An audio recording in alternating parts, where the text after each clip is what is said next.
Hi guys, and welcome to my channel, Ferland Mendy, where today we are gonna discuss about Real Madrid transfer news. So we have categorized this into three parts: incomings, outgoings, and Castilla. So incomings, firstly, we have some reliable news coming from Jose Felix Diaz about everyone's favorite or hated player, depending upon the point of view, Kylian Mbappe. So the news is what everyone kind of has known since the story first broke out, and that is that Kylian Mbappe is due a massive bonus by remaining at PSG past this summer in September. The key reason why Real Madrid are sure he will stay. Real Madrid do not have any alternative to Kylian Mbappe, who they are sure will not arrive this summer. And again, this is something that we have discussed about in this channel, on this channel, um, that I don't think Kylian Mbappe is going to move this summer primarily because this entire transfer saga, it does not depend upon PSG, it does not depend upon Real Madrid, it depends only on Kylian Mbappe and his family. They want to be in that kind of position where they have the maximum leverage and gain the maximum amount of profit. And I don't blame them, but that ultimately means that unless some club offers him ridiculous amount of money to stay, he is going to continue on this path of going to be on the verge of being a free agent and then getting the best deal for himself and his family. So again, the rating is 0 out of 10 out of 10. I don't think he is going to come this summer at all. The second code, it's not directly related to Real Madrid transfers. It's sort of linked to Real Madrid, and that is a code from Paulo to about Harry Kane. And of course, the code doesn't have a lot of significance. I just think that Harry Kane would have been a very good transfer for Real Madrid, but ultimately there is pessimism for this transfer, and that pessimism comes from Real Madrid's side due to maybe his age, maybe his past injury record, maybe because of Eden Hazard. We are unsure of spending so much amount of money on a player from the Premier League. So again, I don't think we are going to get try to sign him. But if is he willing to move to Bayern, I think he would have been a very good fit for Madrid as well.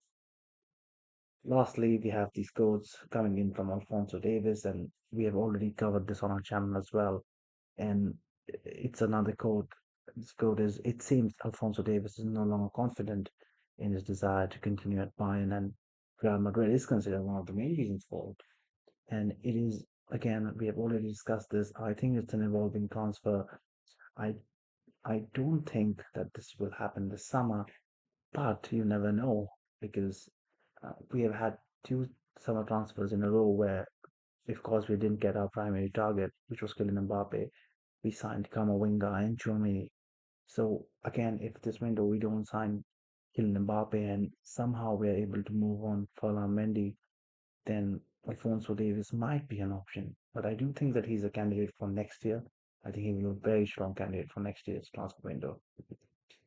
Lastly, we have this interest in Arda Güler. Real Madrid have an interest in Arda Güler, but at the moment the club is not advancing for the deal. The Spanish league is a priority for Arda Güler, according to Fabrizio Romano. And again, Real Madrid have shown interest in this kind of player. We had a passing interest in Christopher Nkunku as well before his move to Chelsea. Again, I don't think this is a transfer that we are going to be making because we have similar profile players in the squad. We have Brahim Diaz, we have Renier on loan, and also we have Nico Paz in the academy. And I don't see how Arda Güler could fit into the squad. We know Ancelotti loves playing with tens, but currently he hasn't shown that kind of proclivity when when he moved on Odegaard. So I don't see him being very hyped about signing Arda Güler, and that's why I don't think he will be moving to Madrid. For outgoings, we have Ferland Mendy, who remains in Ancelotti's plans. Real Madrid believe a huge offer for Ferland Mendy is coming from Saudi Arabia. And again, these are two conflicting reports. I think Carlo Ancelotti kind of is okay with Ferland Mendy, but I think Real Madrid have always there have always been reports coming out of Real Madrid sources that they are not trying to move on Mendy for some reason. And maybe this is that window because we have seen massive deals coming from Saudi Arabia for players in Europe, and maybe there could be one for Ferland Mendy as well. Lastly, there's a news about Vallejo that Vallejo feels comfortable at Real Madrid and he prefers to stay. And again, I don't blame him for it. He's got good wages. He's a bench piece, but life in Madrid is pretty cool. Great. Lastly, we have something from Castilla, and that is that the official Latasta stays at Getafe on another loan season. Um, Rafa Morin is yet to renew. It is difficult because the player has interest from clubs in Europe's best leagues, and due to Nacho's extension and Vallejo wanting to stay, it's hard for him to find a place. And I think ultimately, both Latasa and Rafa Marin are going to get sold sooner or later. I don't see them getting a place in the squad, especially with the upcoming arrivals of player like Enric next season. I don't see them getting into the first team. Thank you so much for watching. If you like the content, please like and subscribe to my channel. Cheers. Hala Madrid.